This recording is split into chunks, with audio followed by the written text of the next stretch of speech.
peace that the world gives sounds more like someone falling to pieces to me. Falling to pieces is a figure of speech. We've all heard it. We're all familiar with it. It's a figure of speech which is a change from the ordinary manner of an expression, using words in other than their literal sense to enhance the way the thought is expressed. Falling to pieces. Which is what the world does. It tries to disguise falling to pieces as being at peace. It's the old bait and switch. They try to convince us that being in control is the same as being at peace. Now that's a big one right there. That's not peace that Jesus gives. The world tries to convince us that being in control is the same as being at peace. And that's not true. It would be great if it was. If there was such a thing as being in control. Does that exist? I mean, I've got control of some areas of my life, but not all areas. And if you don't have control of all areas, then you don't have control. They try to convince us every day that the prevention of a problem or the guaranteed assurance that will bandage or medicate any problem we may have will bring about a life of peace. But it's not true. I won't be tricked any longer. There's only one kind of peace I'm interested in. John 14, my peace I give. Matthew and John both remembered correctly. John 14, Matthew 24. And I believe they both understood that being at peace and having control over things, that kind of peace, they understood that those two kinds of peace were entirely different things. Jesus both gave them peace and assured them that things would not be peaceful. Isn't that what he did with the disciples?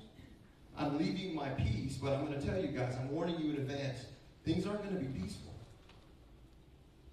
Peaceful circumstances and having peace have nothing to do with each other. The message seems pretty simple to me. You and I are not in complete control of what happens around us, are you? We're not in complete control of what happens around us. Do you remember the story? It's an old story. It's about a king. And he had a contest.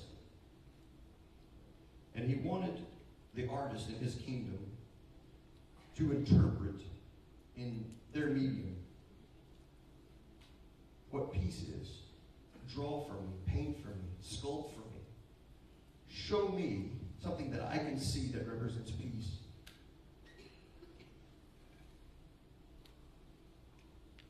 A couple of months went by, all the entries came in. The king examined them all, and he narrowed it down to two. And one of the paintings, they were both paintings, one of the paintings was the most beautiful lakeside scene. Calm, blue skies, deer drinking out of the calm water, little animals all around. Everything was at peace. Beautiful painting. But this other painting was kind of odd. You had to really look at it and examine it and study it and the meaning behind it in order to get the peace concept. You remember that painting? It was a dark sky with lightning and driving rain. And there was a cliff that was just being beaten by the wind and the rain. And perched on that cliff was a little nest with a little bird just hunkered down, waiting for the storm to go by. At total peace in the midst of a storm. Peace has nothing to do with being in control. That's what Jesus was telling his disciples. Look, they're coming after you guys. They're going to hate you because of me. But I'm leaving you my peace.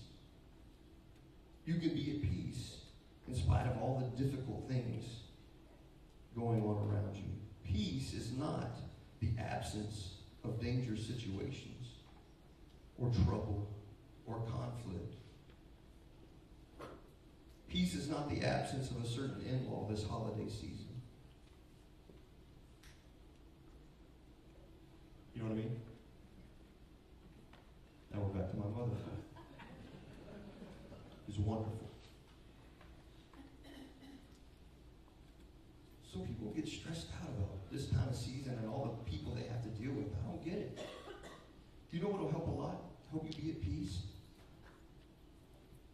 It's 3 magic words. Be at peace. I'm going to tell you how to do that. Remind yourself. These 3 words. I don't care.